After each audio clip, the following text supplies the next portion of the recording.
Bonjour, alors quoi de neuf aujourd'hui dans les 12 coups de midi? Eh bien tout d'abord, félicitations à monsieur ou madame Priou de la Somme qui gagne la coquette somme de la moitié de 100 euros, donc 50 euros. Alors sinon, dans le public, Mamie Catherine et Maman Sophie étaient là, donc bonjour mesdames. Le maître de midi, Paul, était là, donc là sur cette photo, je le trouve plutôt beau gosse. En coup d'envoi, donc il y a eu cette question, comment appelle-t-on une bague dont le dessus est orné d'initiales ou d'armoiries?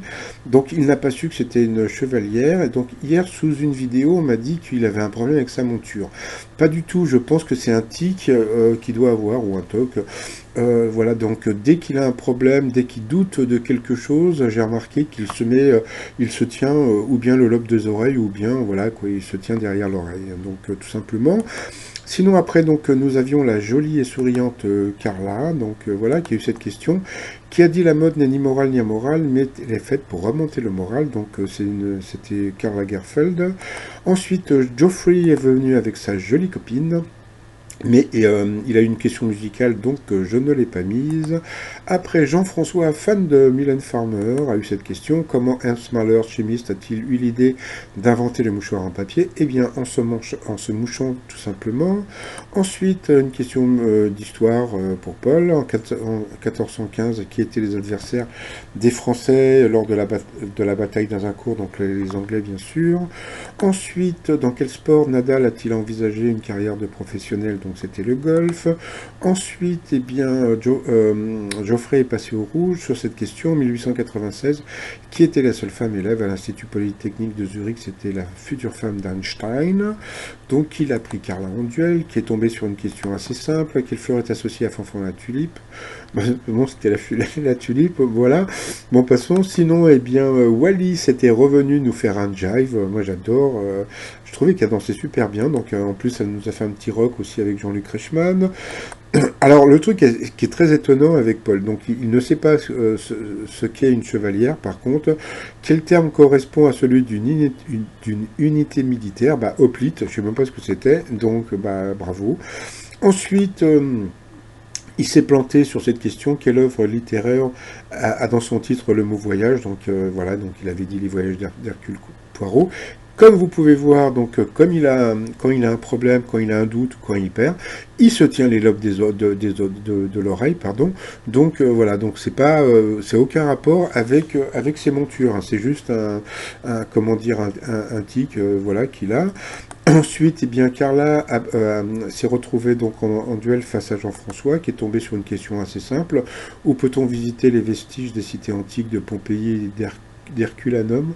Donc, eh bien, c'était en Italie, bien sûr. Ensuite, eh bien, alors après, ça a été une séance assez douloureuse pour Paul, puisque donc au début c'était assez simple, mais après il a été vraiment, comment dire, il a vraiment été en souffrance, ça a été vraiment très dur pour lui, hein, et, comme on peut voir, vous voyez, donc il lui restait quand même 21 secondes face aux 50 secondes, comment dire, de Jean-François, donc un petit coucou à la jolie fille du public, mais bon, on a quand même vu que c'était, comment dire, assez compliqué pour lui, et puis à la fin, il a quand même gagné, mais bon, bien sûr, il y a eu des questions d'histoire, mais bon, moi, j'en veux pas à ça, mais on a vraiment vu qu'il était vraiment en souffrance, il a vraiment gagné, il voulait vraiment gagner, donc là, j'ai eu peur qu'il fasse une crise, mais bon, heureusement, donc de toute façon, mais on était vraiment content pour lui. Puis après, il nous a fait un joli coup de maître, donc à 10 000 euros à partager avec un téléspectateur.